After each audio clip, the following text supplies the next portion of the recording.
they have this platform and you've got to take advantage of it. And you've used the word a few times and I've talked about it as well.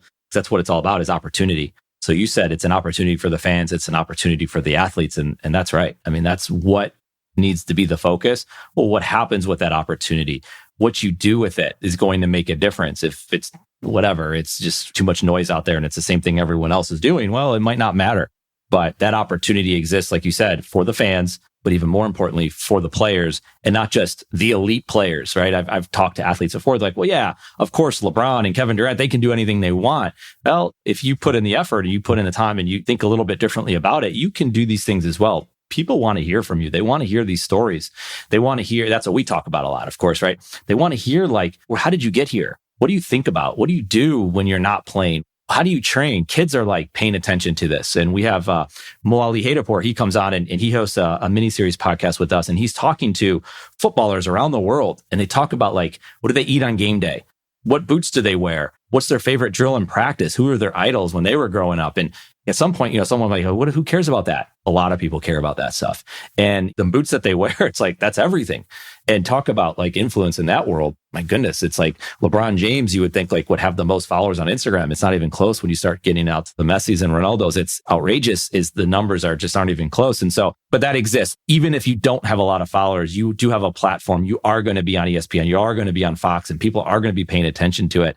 And you do have other ways of doing it. Again, it goes to opportunity and that can fit to their entire brand, right? No different than Game Day's brand and the player's brand. But I mean, obviously you'd probably agree with this with what all you're doing and how important branding is. And branding's not just when you're playing. It's not just when you're in the post-game interview. It's not just when you walk out and fans see you walking to your car or they see you on the street or they hear you on a podcast or they see you get interviewed on ESPN. I mean, all of it added together piece by piece is your brand and no different than, well, what you wear during game day or the pregame or postgame or in the press conference is also a part of your brand. And that's where game day comes in.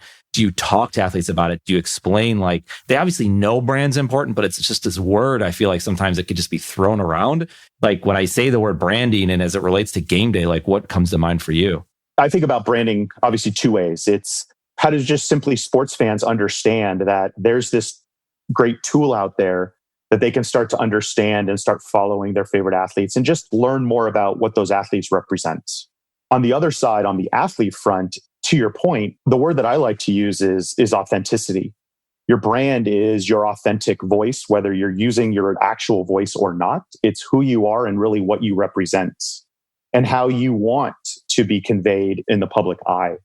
Taking it a step further, when we're talking to athletes about what the opportunities are with the platform and where we can provide a value for them in that tool is think about that social content that you're posting.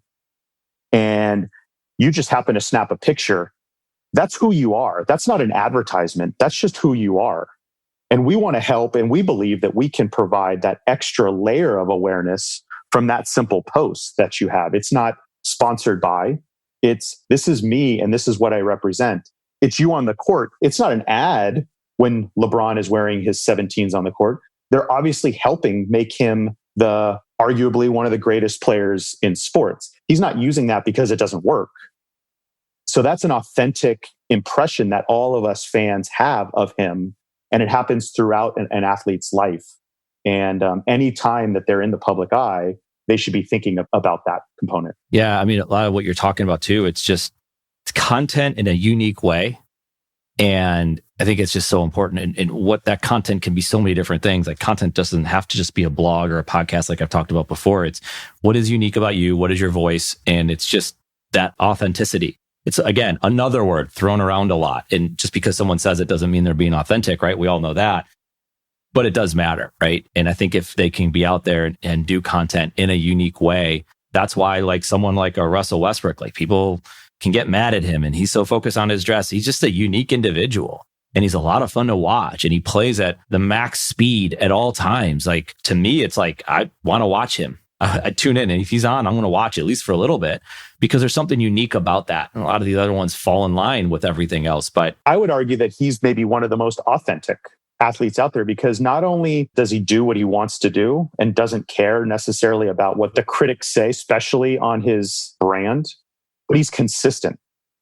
He never sways, whether he's on the court or walking into the arena. It is as consistent as it gets. And to me, that's the first sign of authenticity. For sure. Well, they tell the stories about his warm-ups and like how regimented it is and like to the minute. And if it gets thrown off, like that could be dangerous, right? Because all of a sudden, like the lights go out and you can't do your routine warm-up. And I'm sure players, someone like him could handle it. But like you're saying, very consistent. I'm Eric Kasimov, and for all of us here at KazSource, thank you for listening to Content Matterz. If you'd like to connect, you can find me on LinkedIn or Twitter. That's it for now.